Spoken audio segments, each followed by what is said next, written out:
Apa sih urgensi motivasi belajar? Belajar merupakan suatu kegiatan yang dilakukan seseorang untuk mendapatkan pengetahuan dan keilmuan. Namun, dalam proses belajar mengajar, banyak sekali hambatan-hambatan yang diterima para pelajar. Maka dari itu, para pelajar membutuhkan dorongan atau motivasi. Karena motivasi merupakan hal yang sangat penting untuk dijadikan acuan dalam menuntut ilmu. Motivasi belajar memang sangat dibutuhkan. Bahkan, begitu banyak dalil dari Al-Quran maupun hadis yang memberikan pemahaman tentang manfaat menuntut ilmu dan perintah yang menganjurkan untuk belajar.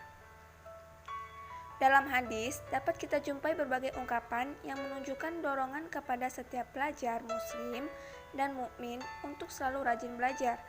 Anjuran menuntut ilmu seiringan dengan pentingnya faktor-faktor pendukung, dan salah satu faktor utamanya adalah motivasi. Baik itu motivasi yang datang dari diri sendiri maupun motivasi yang datang dari pengaruh lingkungan sosial. Maka dari itu, penting bagi kita membahas tentang motivasi belajar dalam dimensi hadis, agar kita mengetahui hadis-hadis yang berkaitan tentang motivasi belajar. Dan tidak hanya itu juga, dengan membahas materi ini, kita bisa lebih termotivasi untuk giat belajar. Apa sih motivasi belajar itu?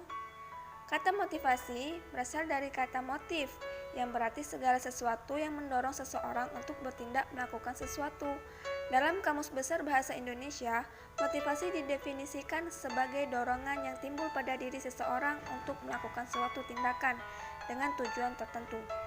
Menurut Sondang P. Siagian, motivasi adalah suatu daya dorong yang mengakibatkan seseorang bersedia untuk mengerahkan kemampuan, tenaga, dan waktunya dalam rangka pencapaian tujuan yang telah ditentukan sebelumnya. Menurut Howard L. Kinsey mengatakan bahwa belajar adalah proses di mana tingkah laku dalam artian luas ditimbulkan atau diubah melalui praktek atau latihan.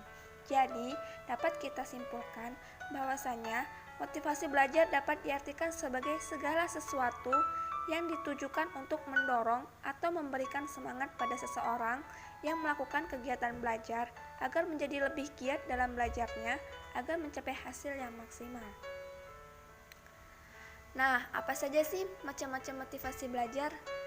Macam-macam motivasi belajar itu ada dua, yaitu motivasi intrinsik dan motivasi ekstrinsik.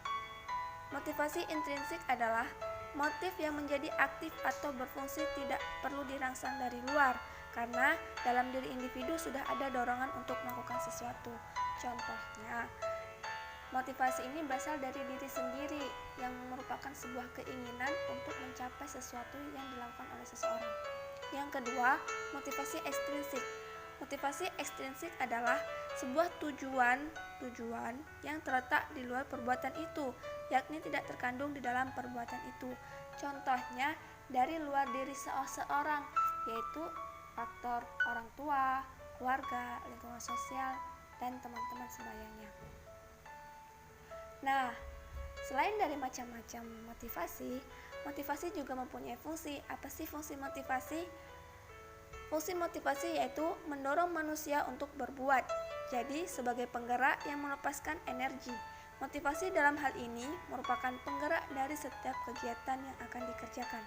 Yang kedua, menentukan arah perbuatan, yakni ke arah yang hendak dicapai. Dengan demikian, motivasi dapat memberikan arahan dan kegiatan yang harus dikerjakan sesuai dengan rumusan tujuannya. Yang ketiga, menyeleksi perbuatan, yaitu menentukan perbuatan-perbuatan apa saja yang harus dikerjakan yang selasi guna mencapai tujuan, dengan cara menyisihkan perbuatan yang tidak bermanfaat bagi tujuan tersebut. Teori-teori motivasi belajar yaitu terbagi menjadi tiga. Yang pertama itu teori kebutuhan. Teori kebutuhan ini adalah teori yang berasumsi bahwa perilaku manusia pada hakikatnya ditujukan untuk memenuhi kebutuhan baik fisik maupun psikis. Nah, untuk yang kedua yaitu self-efficacy, yaitu efikasi diri. Yang pengertiannya itu adalah teori ini disebut juga teori kognisi sosial atau teori pembelajaran sosial. Self-efficacy ini mengacu pada penilaian orang tentang kemampuan mereka. Yang ketiga yaitu teori penguatan, yaitu teori ini berlakunya hukum pengaruh yang menyatakan bahwa manusia cenderung untuk mengulangi perilaku yang melibatkan timbulnya konsekuensi yang merugikan. Nah, lanjut, ini pembahasan tentang motivasi belajar dalam dimensi hadis. Yang pertama itu, Islam sangat menekankan tentang pentingnya ilmu pengetahuan. Menurut ilmu itu adalah suatu kewajiban bagi muslim. Setiap orang Islam yang menuntut ilmu berarti ia telah mentaati perintah Allah dan Rasulnya. Karena menuntut ilmu adalah perintah Allah Subhanahu wa taala tanpa membedakan antara laki-laki dan perempuan. Dalam suatu hadis dari Anas radhiyallahu anhu, Rasulullah Shallallahu alaihi wasallam bersabda bahwa menuntut ilmu itu adalah kewajiban bagi setiap muslim. Hadis riwayat Baihaqi. Yang kedua yaitu konsep motivasi belajar dalam Islam sangat integral. Di samping profan, juga transendental dan teosentrik yang menempatkan posisi manusia pada porsi yang balance, bahwa belajar bukan hanya untuk kepentingan ilmu semata, akan tetapi ilmu yang menambah keimanan dan ketaatan pada Allah dan Rasul-Nya.